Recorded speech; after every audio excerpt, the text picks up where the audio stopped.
everybody. Welcome back to another edition of Getting to Know Your Leaders at the Life Center. I'm Jody, and I'm here today with my friend Dennis. Hey, Dennis, introduce yourself. Tell us what you do at the Life Center. Well, my name is Dennis Esterkamp. I am the old title. I'm the financial resource coordinator for the Life Center. So I handle most of the financial intakes that come through there from a paperwork standpoint. I contact people on the phone. I get information that's needed for us to make an informed decision on whether we're going to assist or not. And if not, we try to find other resources that we can help the people that do come through our Life Center. All right. Excellent, Dennis. Yeah, that's a challenging job, I can assure you. Dennis, you've got an incredible heart for people. I admire you all the time, how you advocate for the under-resourced, the poor, the hurting in our community. Where did all that come from? Where did that passion for helping other people come from, Dennis? Well, I've always been service orientated. Maybe I didn't think of it at the time it was happening, but now that I look back on my life, I did 6 years in the military. When we first started church, I was in any kind of, ministry, anything that was serving. It was always serving. And this is just something that I've been doing my whole life and just felt like, I think it's a give back type thing. It's really funny. Like the military, I think, put a lot of that in me because even though we served for 6 years, it's funny when you get out, you still feel like you want to give back to the community. Mm-hmm. You don't want the community to owe you, even though some people think that's maybe the way it should be. We never felt that, so, and I think it just went on from there. And I just really enjoyed, all the different ministries I've worked at, with the church. Yeah. Oh, excellent. Thank you for all the great work you do, Dennis. Most of our viewers don't know all that goes on behind the scenes that you have your hands in. Hey, what do you enjoy the most about serving at the Life Center? I don't know, really. It's the most part is helping. I mean, I guess I look at it, I deal with a lot of people, obviously, through, the course of a month, a week, whatever. But it's the what we call the wins, It's good working, but to see you help change somebody's life, even if it's just a minor thing, it really is, it's heartwarming to watch it. And it's just fun to look at someone while you're trying to help them out and watch their eyes light up like they get it. They get what you're talking about. And I think there's a joy there that's really hard to describe, but it really makes everything worthwhile. We can't save everyone or help everyone, but the ones we can and do, it's just nice to just watch that change happen. It really is. Yeah, that is very fulfilling, very rewarding. Yes. Feeling deep inside to know that you've helped someone significantly. Well, Dennis, I'm going to ask you just a series of 7 questions. I call these the Life Center 7, and they're designed just in rapid fire fashion for you just to answer off the cuff. Okay, there's no right or wrong answer. So here's the first one. What is the best book you've ever read, Dennis? Oh my gosh. The best book. Yeah. The Dark Tower. There you go. Oh. That was a series of books, but yeah. I am a big Stephen King fan, and and right now I'm into Jack Reacher, so you can see the type of reading I like to do. I love it. Those adventure kind of movies. Yes, I love it. Love it. All right. So Dennis, imagine that tomorrow your rich uncle dies. He's 103 years old, so we're sad to see him go. But uniquely enough, strangely enough, he's left you with millions. What would you do with those millions of dollars?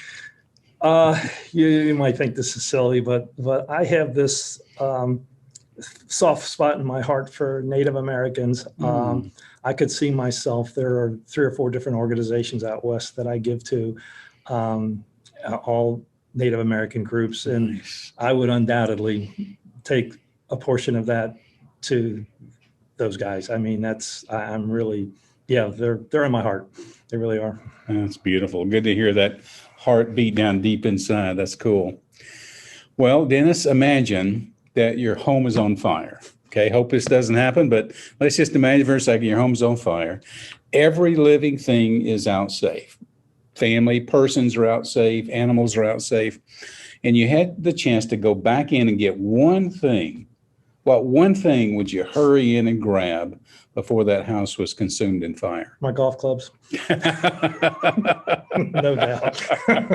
Oh, that's great. All right. We see a lot about Mr. Esterkamp's priorities right here, right now.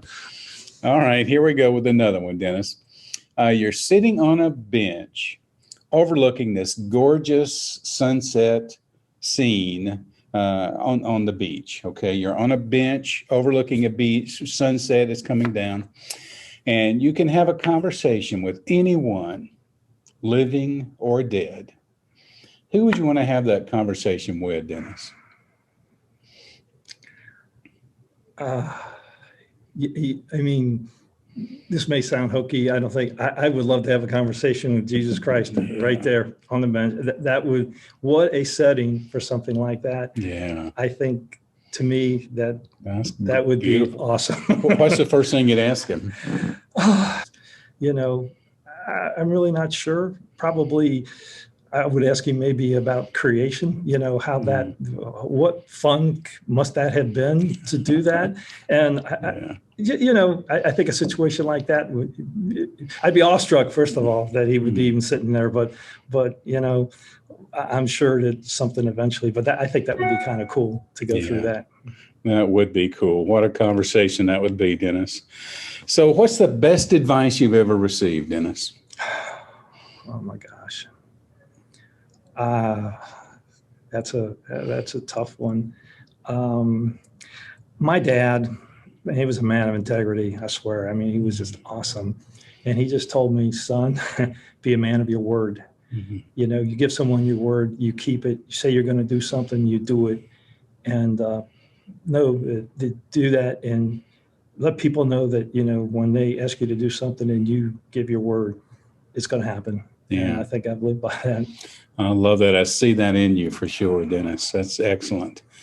So if you could rewind the clock, go back and talk to a 20-year-old Dennis Esterkamp, what advice would you give that 20-year-old fella? Oh, I don't know. I kid around sometimes to say I would probably say, God, do something else rather than go in the military. But honestly, no, really, that that was a part of the thing that built my life the way it is. Yeah. I don't know. I don't think I could do anything. I don't know what I would tell that 20-year-old.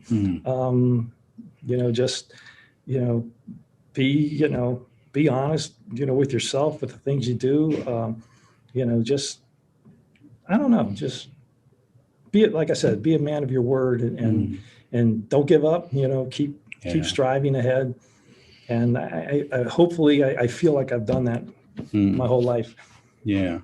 That's great advice. That's good. Just hang on for the ride here. All right. Last one, Dennis. So it's been said that all great people could have their life summarized in just one sentence. What's the one sentence you would like to describe your life when it's all said and done? Oh, gee. I really have enjoyed what I have done and am doing, and I absolutely have no regrets whatsoever. Mm-hmm. Yeah, that's a good way to end your life. He enjoyed what he did. He had no regrets with his life. That's excellent. Hey, guys, thanks again for tuning in to another episode where you can get to know our leaders. Dennis, thanks for this just impromptu interview this morning. We'll see you next time right here on the Life Center Get to Know Your Leaders segment. Bye now.